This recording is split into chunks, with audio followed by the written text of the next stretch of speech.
বাংলা বাক্য দিয়ে কিভাবে ইংরেজি তৈরি করবেন সেটা আগে শিখুন। কেমন? যদি বাংলা ক্রিয়া শেষে ই, এ, অ, ও এই চারটা চিহ্ন থাকে, অর্থাৎ আপনি যখন কোনো কাজের কথা বলবেন সেই কাজগুলোর পিছনে মানে ক্রিয়াগুলোর পিছনে যদি ই, এ, অ, ও এই চারটি চিহ্ন থাকে তাহলে অলওয়েজ ভার্বের প্রেজেন্ট ফর্ম বসবে। আমরা আজকে শিখবো কোনো প্রকারের গ্রামারের জটিলতা ছাড়াই কিভাবে সহজে ইংরেজিতে কথা বলা যায়। ঠিক আছে? তো আপনাদেরকে অবশ্যই খুব ধৈর্য সহকারে পুরো ক্লাসটা দেখতে হবে যদি আপনি ইংরেজিতে কথা বলা শিখতে চান। এর আগে আপনাদেরকে একটা কাজ করতে হবে, সেটা হচ্ছে ভার্ব সম্বন্ধে একটু ধারণা থাকতে হবে। ঠিক আছে? শুধুমাত্র ভার্ব সম্পর্কে আপনাদেরকে জানতে হবে আর নিজ দায়িত্বে এতটুকু আপনারা কাজ করবেন। তো আমি একটু সংক্ষেপে বলি। মূলত ভার্ব হচ্ছে কাজ। ঠিক আছে? বাংলায় আমরা যেগুলোকে কাজ বলি, ইংরেজিতে সেগুলোকে আমরা কি বলি? ভার্ব বলি। ঠিক আছে? আর বাংলা ব্যাকরণের ভাষায় এই কাজকে ক্রিয়া বলা হয়। আর বাংলা বাক্যের একদম শেষে কিন্তু ক্রিয়া থাকে। যেমন আমি বই পড়ি, এখানে আমি বই পড়ি, এখানে আমার কাজটা কি? বই পড়া। তাহলে ফড়িটা কোথায় আছে? একদম বাক্যের শেষে। তাহলে বাংলা বাক্যের একদম শেষে যেটা, সেটা হচ্ছে ক্রিয়া, আর যেটাকে আমরা ইংরেজিতে ভার্ব বলি। ঠিক আছে? তো এই ভার্ব বা ক্রিয়াকে চেঞ্জ করেই কিন্তু আমাদেরকে কথা বলতে হবে। তো আপনারা নিজ দায়িত্বে অবশ্যই ভার্বের বিভিন্ন ফর্মগুলোকে মুখস্থ করে নেবেন। ঠিক আছে? তো আমি ইনিশিয়ালি একটু ভার্বের ফর্মগুলো বলে রাখি। ভার্বের ফর্ম হচ্ছে মোট 3টা। আপনারা বই থেকে বা অন্য কোথাও থেকে সেগুলো মুখস্থ করে নেবেন। ঠিক আছে? ভার্বের ফর্ম হচ্ছে মোট 3টা: প্রেজেন্ট, ফার্স্ট, ফার্স্ট পার্টিসিপল, যেটাকে আমি সংক্ষেপে এখানে V1, V2 এবং V3 দ্বারা প্রকাশ করেছি। আপনারা এটা বুঝে নেবেন। ঠিক আছে? তবে কিছু ভার্বের এক্সাম্পল দিচ্ছি, যেমন do, did, done, go, went, gone, কেমন? Come, came, come, write, wrote, written. এইগুলো আপনাদেরকে মুখস্থ রাখতে হবে যদি আপনি ইংরেজিতে কথা বলতে চান। ওকে, এখন দেখাবো এই বারগুলোকে ব্যবহার করে কতটা সহজে আপনি ইংরেজিতে কথা বলতে পারবেন। আমি আপনাদেরকে আরেকটা বিষয় ক্লিয়ার করি, এই বিষয়ে আমি আপনাদেরকে আরো কয়েকটা ক্লাস করাবো, কারণ একটা ক্লাস দিয়ে কিন্তু এই টপিকটা পুরোপুরি শেষ করা পসিবল না। তো আমি এই পুরো প্রসেসটাকে 3টা ভাগে ভাগ করেছি, পার্ট 1, পার্ট 2 এবং পার্ট 3। আজকে আমি পার্ট 1 নিয়ে আলোচনা করব, আগামী ক্লাসে পার্ট 2, পরের ক্লাসে পার্ট 3। এই 3টে পার্ট দেখার মাধ্যমে আপনি কিন্তু খুব সহজে ইংরেজিতে কথা বলতে পারবেন। ওকে, প্রথমে আসুন বাংলা বাক্য দিয়ে কিভাবে ইংরেজি তৈরি করবেন সেটা আগে শিখুন। কেমন? আমরা এখন শিখাবো বাংলা ক্রিয়া বা ভার্বের অনুযায়ী ইংরেজি ভাবকে কিভাবে চেঞ্জ করবেন। ঠিক আছে? প্রথমে আসুন, যদি বাংলা ক্রিয়া শেষে ই, এ, অ, ও এই চারটা চিহ্ন থাকে, অর্থাৎ আপনি যখন কোনো কাজের কথা বলবেন সেই কাজগুলোর পিছনে মানে ক্রিয়াগুলোর পিছনে যদি ই, এ, অ, ও এই চারটি চিহ্ন থাকে তাহলে অলওয়েজ ভার্বের প্রেজেন্ট ফর্ম বসবে। ব্যাপারটা কিন্তু খুব ইজি, তাই না? যেমন আমি কাজটি করি, তাহলে এখানে কি আছে? ই আছে, করি, তাহলে হবে কি? I do. ঠিক আছে? যেমন আমি যাই, ই আছে, আই গো, আমি যাই। যদি এই চিহ্নগুলো থাকে তাহলে V1 মানে প্রেজেন্ট ফর্ম বসবে, মানে ভার্বের V1 বসবে, মানে অর্থাৎ প্রেজেন্ট ফর্ম বসবে, যেটাকে আমরা বেস ফর্ম বলে থাকি।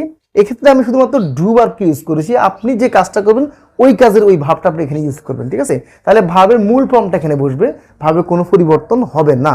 তবে সেই ক্ষেত্রে যদি সাবজেক্টটা যে কাজটা করে সেই সাবজেক্টটা যদি থার্ড পারসন সিঙ্গুলার হয়, সেক্ষেত্রে ভার্বের শেষে এস বা ইএস যুক্ত হবে। যেমন এখানে ডু হয়ে যাবে ডাজ। ঠিক আছে? তো থার্ড পারসন সিঙ্গুলার তো আপনারা সবাই আশা করি জানেন, হি, সি, রহিম, করিম এগুলো থার্ড পারসন সিঙ্গুলার। আমি, আমরা ফার্স্ট পারসন, তুমি, তোমরা সেকেন্ড পারসন। এই দুটোকে বাদ দিলে পৃথিবীর সব থার্ড পারসন। আর যদি থার্ড পারসন একজন অর্থাৎ সিঙ্গুলার হয়, সেক্ষেত্রে আমরা যে ভাবটা রয়েছে সেটার সাথে এস অথবা ইএস যুক্ত করব। ঠিক আছে? তাহলে দেখুন, আই ডু আমি করি, সে করে হি ডাজ। এই দুটোকে চেঞ্জ করে আপনি বলুন আমি যাই, তাহলে ইংরেজি কি হবে? I go. যেমন আমি কলেজে যাই, আই গো টু কলেজ, যেহেতু যাই বলতে ই আছে। ঠিক আছে? ফার্স্ট অফ অল আমরা কথা বলার সময় দেখবো যে এই চিহ্নগুলো আছে কিনা। ঠিক আছে? এই চিহ্নগুলো থাকলেই ভার্বের এই অবস্থা হবে। যেমন সে এখানে আসে, তাহলে আসে বলতে কি আছে? এ আছে। হি যেহেতু third person singular, he comes here, সে এখানে আসে। সে যায়, যায় বলে কি? অন্তস্থ অ এই চিহ্নটা আছে। কেমন? সে যায়, তাহলে কি বলবো আমরা? হি গোজ, সে যায়। সে স্কুলে যায়, হি গোজ টু স্কুল, সে স্কুলে যায়। আমি স্কুলে যাই, আই গো টু স্কুল। সে প্রতিদিন স্কুলে যায়, হি গোজ টু স্কুল এভরিডে, সে প্রতিদিন স্কুলে যায়। আশা করি প্রথম পার্টটা আপনারা ক্লিয়ার হয়েছেন। এবার দ্বিতীয় পার্টে আসুন। আমরা যে কথাগুলো বলি এই কথাগুলোর পরে যদি ব অথবা বে এই দুটো চিহ্ন থাকে, ব, বে, তাহলে সেটা অবশ্যই ভবিষ্যৎকে নির্দেশ করে। সেক্ষেত্রে আমরা সাবজেক্টের পরে উইলকে ব্যবহার করব এবং ভার্বের কোনো প্রকার পরিবর্তন হবে না। অর্থাৎ ভার্ব এখানে যেমন ছিল এখানেও তেমনই থাকবে, কোনো চেঞ্জ হবে না। যেমন এখানে ডু আছে, এখানেও ডুই থাকবে। যেমন আমি করি, আই ডু, আমি করব, আই উইল ডু। এবার আমি যদি একটু প্র্যাকটিস করি, আমি স্কুলে যাই, আই গো টু স্কুল। আমি স্কুলে যাব, I will go to school. আমি অফিসে যাব, I will go to office, আমি অফিসে যাব। আমি মার্কেটে যাব, I will go to the market, আমি মার্কেটে যাব। ঠিক আছে, মানে সাবজেক্টের পরে জাস্ট আমরা উইলকে ব্যবহার করলেই কিন্তু আমাদের ফিউচার মানে ভবিষ্যৎ হয়ে যাবে। আশা করি আপনারা ক্লিয়ার হয়েছেন। তো এক্ষেত্রে আপনার ডুয়েস হলে আপনার যে ভার্বটার কথা বলবেন সেই ভার্বটা আপনি ইউজ করবেন। তাহলে আমরা কি বুঝলাম, বাংলা যে কাজগুলো আমরা করি মানে বাংলা যে ক্রিয়াগুলো রয়েছে এগুলোর ফলে যদি ই এ অ ও এই চারটা চিহ্ন থাকে সেক্ষেত্রে ভার্বের কোনো পরিবর্তন হবে না, অর্থাৎ প্রেজেন্ট ফর্ম মানে বেস ফর্মটাই থাকবে। ঠিক আছে, আর যদি ব বে থাকে যেমন করবো, যাবো, খাবো এমন কথা বলি সেক্ষেত্রে আমরা জাস্ট উইলকে ব্যবহার করে ভার্বের কোনো পরিবর্তন হবে না, এভাবে বসে যাবে। ঠিক আছে, আপনারা নিজেরা এগুলো প্র্যাকটিস করতে থাকুন। ওকে, এবার আসুন ল ত লাম, যদি বাংলা ক্রিয়া শেষে মানে আমি বাংলা যে কাজগুলো করি সেগুলোর শেষে যদি ল ত লাম এই তিনটা চিহ্ন থাকে, ল ত লাম এই চিহ্নগুলো থাকে, তাহলে অবশ্যই ভার্বের ফার্স্ট ফর্ম অর্থাৎ V2 হবে। ঠিক আছে, যেমন আমি করি আই ডু, এখানে হবে আমি করলাম আই ডিড। তাহলে ডিডের স্থলে আপনি ভার্বের যে ফার্স্ট ফর্মগুলো রয়েছে সেগুলো ইউজ করতে পারেন। যেমন আমি গেলাম আই ওয়েন্ট, যেহেতু গো এর ফার্স্ট ফর্ম কি ওয়েন্ট, আমি গেলাম আই ওয়েন্ট টু স্কুল, আমি স্কুলে গেলাম। আমি মার্কেটে গেলাম, I went to the market, আমি মার্কেটে গেলাম। আই ওয়েন্ট টু কক্সবাজার, আমি কক্সবাজার গেলাম। আচ্ছা, এখন যদি আমি বলি আমি কক্সবাজার যাব তাহলে কি হবে, ববে আছে অবশ্যই এগুলো হবে। কেমন, I will go to Cox's Bazar. আর আমি কক্সবাজার গেলাম, আই ওয়েন্ট টু কক্সবাজার, আমি কক্সবাজার গেলাম। আমি ঢাকায় গেলাম, আই ওয়েন্ট টু ঢাকা, আমি ঢাকায় গেলাম। আর আমি ঢাকায় যাই, আই গো টু ঢাকা, মানে প্রেজেন্ট ফর্ম। তাহলে এখানে প্রেজেন্ট ফর্ম, এখানে ফার্স্ট ফর্ম মানে V2 হবে যদি এই চিহ্নগুলো থাকে। হবে আপনারা খুব ভালো করে এই চিহ্নগুলো মনে রাখবেন, তাহলে কিন্তু ইংরেজিতে কথা বলা আপনাদের জন্য খুব সহজ হয়ে যাবে। ওকে, যদি বাংলা ক্রিয়া শেষে এসি, এসও, এসি এমন চিহ্ন থাকে তাহলে অবশ্যই V3 হবে, মানে ভার্বের 3 নম্বর রূপ অর্থাৎ ফার্স্ট পার্টিসিপল হবে। ঠিক আছে, যেমন এখানে ডু, এখানে ডিড, এখানে হবে ডান, 3 নম্বর যে রূপটা সেটা এখানে বসবে। ওকে, যেমন আমি করেছি আই হ্যাভ ডান, সে করেছে হি হ্যাজ ডান। হি কিন্তু থার্ড পারসন সিঙ্গুলার, হির ক্ষেত্রে অবশ্যই হ্যাজ বসবে, আর অন্য সব জায়গায় আমরা হ্যাভকে ব্যবহার করব। ঠিক আছে, যেমন আমি যদি বলি আমি কাজটি করেছি, I have done the work, আমি কাজটি করেছি। আমি স্কুলে গিয়েছি, I have gone to school. আমি অফিসে গিয়েছি, I have gone to office. আমি বাজারে গিয়েছি, I have gone to the market. ঠিক আছে, তাহলে এখানে আমি সাবজেক্ট বানানে কি ব্যবহার করবো, হ্যাভ, আর ভার্বের 3 নম্বর রূপ। ঠিক আছে, যেমন বিদ্যুৎ চলে গেছে, এক্ষেত্রে আপনি ইংরেজি কিভাবে বলবেন, ইলেকট্রিসিটি কিন্তু এখানে বসবে, যেহেতু ইলেকট্রিসিটি থার্ড পারসন সিঙ্গুলার। ঠিক আছে, তাহলে আমরা এই সেন্টেন্সটাকে ব্যবহার করব, ইলেকট্রিসিটি হ্যাজ গন, বিদ্যুৎ চলে গেছে, ইলেকট্রিসিটি হ্যাজ গন। যেহেতু ইলেকট্রিসিটি থার্ড পারসন সিঙ্গুলার সেক্ষেত্রে আমরা এই জায়গায় ব্যবহার করব, আর আমরা হ্যাজ কে ব্যবহার করব, ইলেকট্রিসিটি হ্যাজ গন, বিদ্যুৎ চলে গেছে। আচ্ছা, একটু যদি আমি বাড়িয়ে বলি যে এই মাত্র বিদ্যুৎ চলে গেছে, এই মাত্র কথাটা আমরা জাস্ট যুক্ত করে দিব। কেমন, তাহলে এই মাত্র ইংরেজি কি, জাস্ট নাও। তাহলে জাস্ট নাওটা আমরা জাস্ট এই সেন্টেন্সে যুক্ত করে দিব। কেমন, electricity has gone just now, মানে এই মাত্র বিদ্যুৎ চলে গেছে। জাস্ট নাওটাকে আমরা শেষে বা প্রথমে যে কোনো জায়গায় ব্যবহার করতে পারবো। ওকে, আর যদি বলি মাত্র বিদ্যুৎ চলে গেছে তাহলে মাত্র ইংরেজি কি, জাস্ট, ইলেকট্রিসিটি হ্যাজ জাস্ট গন। সেন্টেন্সটাকে একটু স্মার্টলি বলার জন্য আমরা জাস্টটাকে হ্যাজ এর পরে ইউজ করতে পারবো। ইলেকট্রিসিটি হ্যাজ জাস্ট গন মানে বিদ্যুৎ মাত্র চলে গেছে, মানে এই মাত্র বিদ্যুৎ চলে গেছে। মূলত কোনো কাজ যদি কিছুক্ষণ আগে সম্পাদিত হয়েছে এমনটা বোঝায় সেক্ষেত্রে আমরা এই ফরম্যাটটাকে ইউজ করব।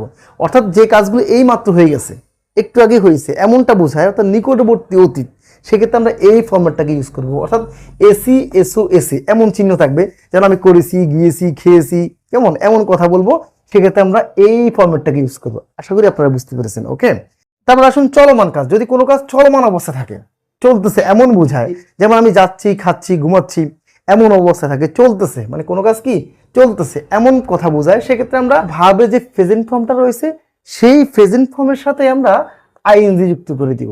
যেমন ডুইং, গোয়িং, স্লিপিং, কেমন রাইটিং, ওয়াকিং, অর্থাৎ ভাবের সাথে অলওয়েজ আইএনজি যুক্ত হবে। তাহলে কোনো কাজ যদি চলমান বোঝায় সেক্ষেত্রে আমরা অলওয়েজ ভাবের সাথে আইএনজি যুক্ত করব। এটা আপনারা খুব ভালো করে মাথায় নিয়ে নেবেন, যেটা চলতেছে সেটা আইএনজি। যেমন do, doing, go, going, sleep, sleeping, write, writing, মানে সব আইএনজি হয়ে যাবে। ওকে, এবার আসলে আমরা মূল সেন্টেন্সটা প্র্যাকটিস করতেছি। আমি এখানে যে সাবজেক্টগুলো দিয়েছি আপনারা এই সাবজেক্টগুলোর পরে এই বিভাগগুলোকে আগে ইউজ করবেন। ঠিক আছে, ফার্স্ট অফ অল আমরা আই এর সাথে এম কে ইউজ করবো, অর্থাৎ আই এম, যত জায়গায় আই থাকবে তত জায়গায় আমরা এম কে ইউজ করবো। ঠিক আছে, আর উই আর, উইর সাথে আমরা কি বসাবো, আর বসাবো। ইউ আর, ইউর সাথে আর বসাবো। He is, they are, I am, we are, you are, he is, they are, এগুলো একটু মনে রাখবেন। ঠিক আছে, আমি আপনাদেরকে আরেকটা বিষয় ক্লিয়ার করি, এই দুইটা ফরম্যাটের উপরে আরো দুই একটা ক্লাস করাবো আমি। ঠিক আছে, কারণ এখানে শুধুমাত্র আমি বর্তমান কাল অর্থাৎ প্রেজেন্ট টেন্স নিয়ে আলোচনা করতেছি, কারণ এটার ফার্স্ট এবং ফিউচারও রয়েছে। তো আমি এই দুইটা ফরম্যাট নিয়ে আরো বিস্তারিত আলোচনা করব। ঠিক আছে, তা আপনারা নেক্সট ভিডিও অবশ্যই দেখবেন। এবার আসুন, আমি আগেই বলেছি চলমান কাজ থাকলে এগুলো হবে, ঠিক আছে। সাবজেক্টের পরে ভি ভার্ব অর্থাৎ এম ইজ আর, আর ভার্বের সাথে কি হবে, আইএনজি হবে।